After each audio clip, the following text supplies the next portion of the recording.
It had only been a few days since I arrived in Wyoming. I had gotten a good job offer here. The salary was respectable, more than respectable. In fact, that was why I chose to work in Wyoming instead of going back home to Ohio. But there was one problem: housing. Living here was expensive. If I paid for my own place out of pocket, I wouldn't be able to send a single dollar back home. My entire paycheck would have disappeared into rent and daily expenses. That was why I had been searching for somewhere cheap to stay. And that was when the manager at my office, Mr. Collins, solved the problem for me. He said, "We have a very large house. There's a detached guest house on the property that's completely empty. We can rent it to you, and we'll charge you very little." Hearing that, I was thrilled. I gave him some money in advance and went with him to see the place. It was a huge estate. There was a small lawn in front, and off to one side, in a quiet corner, stood a separate little guest house. It had no direct connection to the main house at all. And behind the house, there was a massive stable filled with fine-bred horses. I moved my things into the guest house. I had no worries about food or daily arrangements. Everything, Collins said, would be taken care of. Honestly, I felt relieved. I had found something close to a real home. And at a price so low, it felt like pure luck. Every morning, the moment I opened the door and looked out at that beautiful lawn, my mood lifted at once. One evening after tea, I sat inside the guest house and started doing some office work on my laptop. The outer door had glass in it, and the whole place had windows here and there, so from inside I could see the entire lawn. I had only been living there a few days, and in all that time, I still didn't really know who lived in the main house. Partly because I hadn't paid much attention, and partly because I had never seen anyone wandering the lawn or sitting outside. The next day was a holiday for me, so I kept working late into the night. All the windows were open. The fresh air was soothing. Then, suddenly, I heard movement outside. It was very late. The night had grown deep and heavy, and silence ruled all around, so even the faintest sound could be heard. I looked up, startled, and I saw a girl standing out on the lawn. She was dressed in trousers and a shirt. From where I sat, she looked young, definitely a girl. At first, she carefully scanned the entire lawn with guarded eyes. That alone struck me as strange. I shut my laptop and went to stand near the window. Only the dim night bulb was on inside my room. I was smoking a cigarette at the time, so I stood there quietly and watched. Her hair was loose, falling all the way to her waist.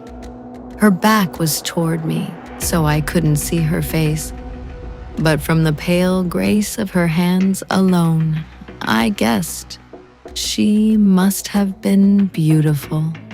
Still, what was she doing out there at such an hour? She looked over the whole lawn once more. Luckily, she didn't look toward the guest house. Otherwise, she would have seen me. Then I watched her slowly begin walking toward the back of the estate, toward the stables. I looked at my watch. It was 2 a.m. I was stunned. What could this girl possibly be doing? sneaking toward the stable at this hour, and that too with such secrecy. She moved like someone afraid of being caught. She kept looking around as if to make sure no one was watching. Following her to the stable did not feel as strange to me as the way she was going there, hiding herself, slipping through the dark. She didn't look like a thief. She didn't look like a servant. If anything, I thought perhaps she was Collins's daughter. But then again, Collins looked to be around 50 or 55, and the girl seemed no older than 22 or 23. I kept smoking and thinking about her. Why had she gone to the stable at that hour? At night, there was no one there except the horses. Even the man hired to tend them left after dark. Since I had the next morning off, I decided I would wait and see when she returned. So I stood there by the window, smoking, watching. Soon I realized that if she came back and looked up, she would see the guest house at once, and she might notice me. So I turned off the night bulb. Now the room was completely dark. I returned to the window and waited. 1 hour passed, then 2, then 3. She still did not come back. More than once I felt tempted to go after her, to sneak behind the house and see what she was doing inside the stable. But each time I stopped myself. What if she saw me? What would she think? Seeing a strange man following her in secret. It would have been improper, deeply improper.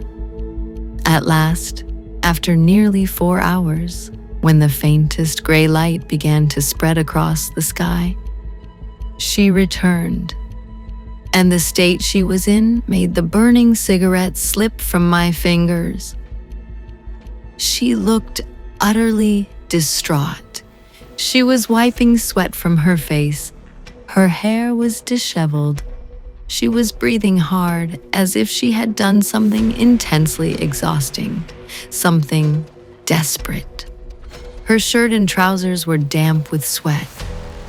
Once again, she cast a cautious glance over the lawn, then hurried back inside the main house. For one dreadful moment, a very ugly thought rose in my heart, but I shook it off at once. No, that could not be possible. The next morning, I woke to a knock at the door. I had slept very late, so I opened my eyes with difficulty.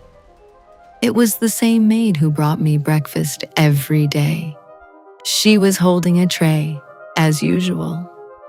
I got up reluctantly and opened the door. She set down the tray and snapped, "What happened today? Did you sell the horses and donkeys in your sleep? I've been pounding on this door forever.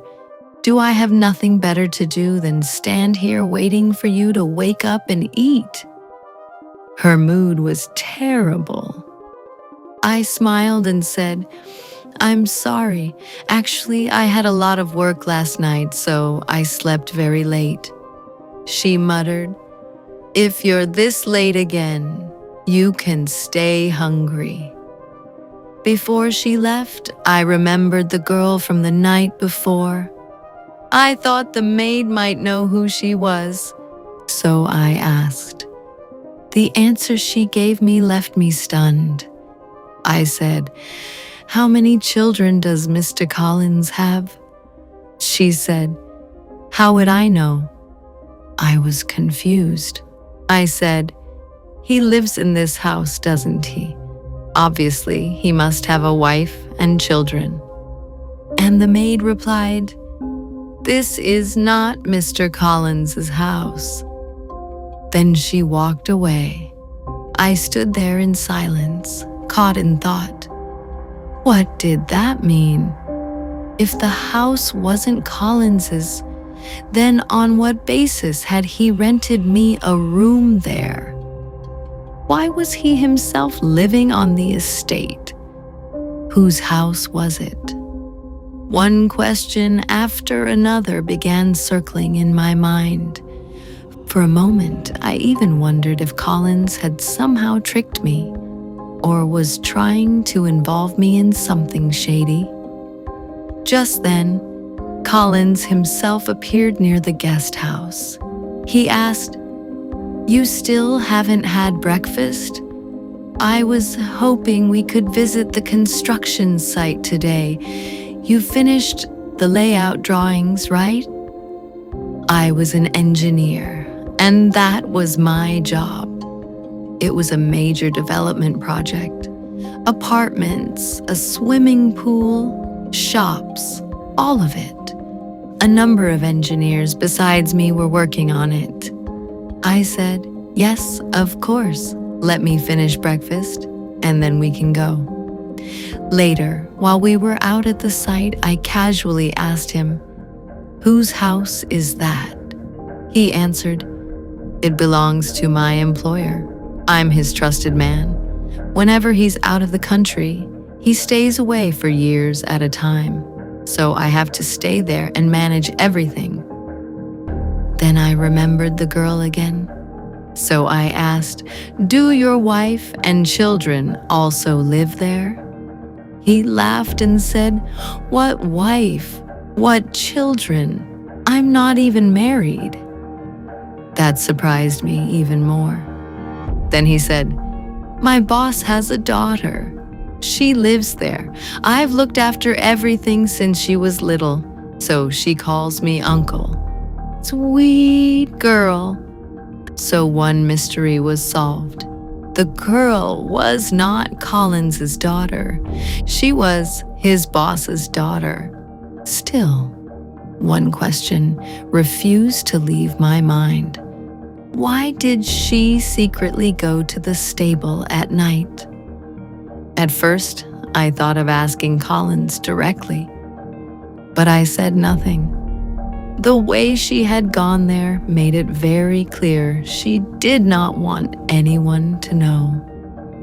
And another thought troubled me. If she was the daughter of the house, if the entire estate belonged to her family, then what exactly was she afraid of? Why did she have to sneak to the stable at all? That evening, we returned around 7 or 8. I had dinner, then made coffee in my guest house. I had a small electric coffee maker there. Without even admitting it to myself, I found I was waiting for her again, even though I had to go to the office the next morning. I still waited. And just as I had suspected, at exactly 2 o'clock, she appeared again. Same clothes, same careful steps, same guarded glance across the lawn, as though checking whether anyone was watching. Then she slowly went toward the stable again. This time, I thought, tonight I should follow her. But then I remembered I had work in the morning. If I overslept, Collins would chew me out. I told myself I should mind my own business. She was the boss's daughter. If she caught me or complained to her father, I could lose my job. And yet, that curiosity would not die. I thought, just once, there's no harm in seeing. I got up and reached the door of the guest house, but just then, I saw Collins striding quickly across the lawn. I froze. He looked all around, then went straight toward the stable. A little while later, he came back holding the girl's wrist. She was trying to pull her hand free. He was glaring at her and warning her that if she went back there at night again, he would complain to her father. She said nothing, She only wept. They went back into the house, and I was left even more confused than before. The next morning, when I woke up, she was out on the lawn picking flowers. She seemed absorbed in her own little world. I was already dressed, and since breakfast wasn't ready yet, I stepped out of the guest house and walked slowly toward her. She was humming something softly, in what seemed like a very pleasant mood. She had gathered a bunch of flowers in her hands like a bouquet. Then suddenly she turned and almost collided with me. She stared at me in surprise and asked, "Who are you?" I said, "Your neighbor." My answer startled her, so I quickly added, "Don't worry, I live in the guest house. I work in your father's office." At once, the surprise and anxiety faded from her face. She said, "Oh, right, yes. Mr. Collins told me about you." Now I had always known how to make easy conversation.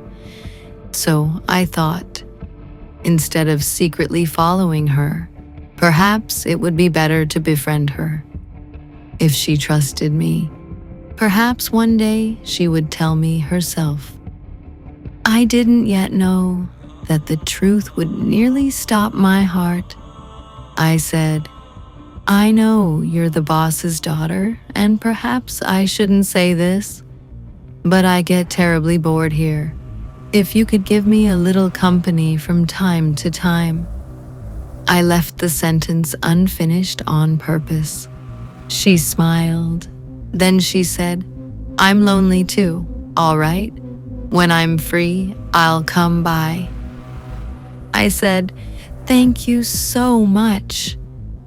After that, a kind of friendship began between us. In the evenings, she would often come to my guest house. She asked me about Ohio, about my life, about all sorts of random things. She was talkative, lively, and before long she had become quite comfortable with me. But then, one day, I made a mistake. I asked her, "How do you feel about horses?" A strange expression passed over her face. She said, "I love horses very much." And I replied, "That explains why you go to the stable at night." The color drained from her face. She stared at me and said, "You follow me? You keep watch on me?" She was so angry that I completely lost my bearings. I said, No, nothing like that. I just happened to wake up that night and saw you going toward the stable."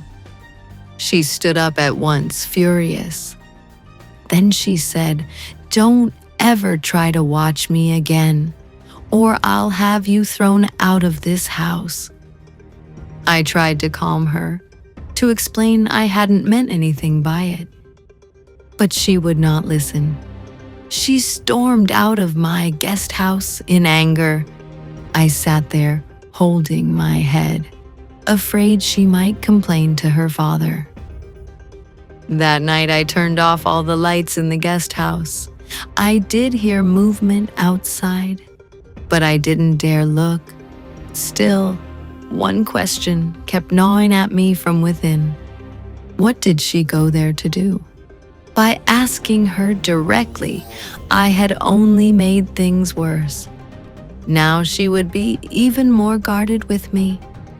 The very next day, after returning from work, I decided I had to apologize. I went toward the main house and asked the maid if I could see the boss's daughter. She said, "She's at the stable. Go talk to her there." For a moment, I hesitated. Should I go or not? But in the end, I slowly walked toward the back of the estate where the stable stood. When I reached it, I saw her washing a horse with her own hands, pouring water over it, tending to it herself. The horse was clearly very attached to her. I was astonished. She was the daughter of the estate owner, and yet she was bathing the horse herself, even though there was already a stable hand employed there. When she saw me, she gave me an angry look. I stepped closer and said, "I'm very sorry about yesterday. I had no right to interfere in your personal matters. Please forgive me." She did not answer. She only said coldly, "You should mind your own business." I said, "Please, I truly am sorry." Then she said, "You're afraid I'll complain to my father and get you fired. That's why you're apologizing." To be honest, she wasn't entirely wrong. That fear was in my heart. But I denied it and said, "No, that's not it. Jobs come and go, but I really am ashamed of what I said." At last she said, "Fine, I forgive you." I said, "Please, can you talk to me like before?" She replied, "I'll try, but once someone hurts my heart, I never speak to them the same way again." Then she went back to washing the horse. I left. For 2 or 3 months after that, I made no effort to see when she went to the stable or when she came back. But one night, I saw her again. This time, she was hurrying there in obvious distress, almost running. Seeing that made me uneasy. I thought, enough time has passed. She trusts me now. She won't suspect me so easily. Just once more, I told myself, I only need to know why she goes there, especially at this hour. I opened the door of the guest house and quietly made my way toward the stable. Then, suddenly, I heard her sobbing. My feet stopped where they were. She was crying. Why was she crying? I moved forward slowly, and the moment I looked toward the stable, my senses were blown apart. I clapped my hand over my mouth to stop a cry from escaping me. What I saw from that angle, what I thought I understood in that instant, left me shaken to my core. I turned back at once, walked quickly to my guest house, and shut the door behind me. My mind had stopped working. I could not believe, could not even imagine that she might be doing such a thing there in the middle of the night. A little while later, someone knocked at my door. I was startled all over again, and my heart nearly gave out when I found her standing outside. The room was completely dark. After waiting a few seconds, I opened the door and rubbed my eyes as if I had just woken from sleep. She came inside and said, "You followed me again, didn't you?" I answered, "No. Why would I follow you?" Then she said, "I think that manager has started keeping an eye on me." And then, in a lower, more serious voice, she said, "That manager is not a good man." I listened in surprise. She went on, "I want to get rid of him, but I stay silent because he has taken control of all my father's affairs. I'm only in 12th grade. Until I am old enough to handle the business myself, I am forced to tolerate him. But I feel as if little by little, he is trying to seize everything my father owns." I said, "Then you should tell your father." At that, tears filled her eyes. She said, "You don't know the truth. Sometimes I feel like trusting you, telling you everything." I said, "You can trust me." Then she took my hand and led me to the stable. Earlier, when I had tried to see from a distance, all I could really make out was the horse, because there was a wooden partition below. I had seen movement, the horse getting restless, and my mind had leapt to the worst conclusion. But now she herself was taking me there to show me the truth. We went to the other side of the stable. There, a horse stood tied nearby, crying, almost, stamping the ground, trembling. I asked, "What's wrong with him?" And she said, "My father is buried here." For a moment, I couldn't even breathe. I said, "Your father is dead?" But Collins said, She cut in and said, "If Collins ever finds out my father is dead, he'll transfer everything into his own name." Then, slowly, painfully, she told me everything. Her father had died at night 2 years earlier. She had told no one. She had buried him there in secret on the estate itself. Only the horses knew the truth. She had told Collins that her father had gone abroad. All she was waiting for now was to finish her education and become old enough to take full control herself. But Collins kept pressuring her to sign power of attorney papers. He kept telling her to hand all matters over to him until she came of age. Whenever he pushed too hard, she frightened him by invoking her father's authority, and that would silence him for a while. Then she said the thing that broke me the most. She said, "I come here to sit by my father's grave, to talk to him. These horses loved him very much. That's why, whenever they come near his grave, they begin to cry. They strike the ground with their feet." When I heard all that, I felt profound sorrow, and in the end, I helped her in the only way I knew how. I married her, and after that, I took over the business myself, so no one could ever steal what belonged to her father or to her.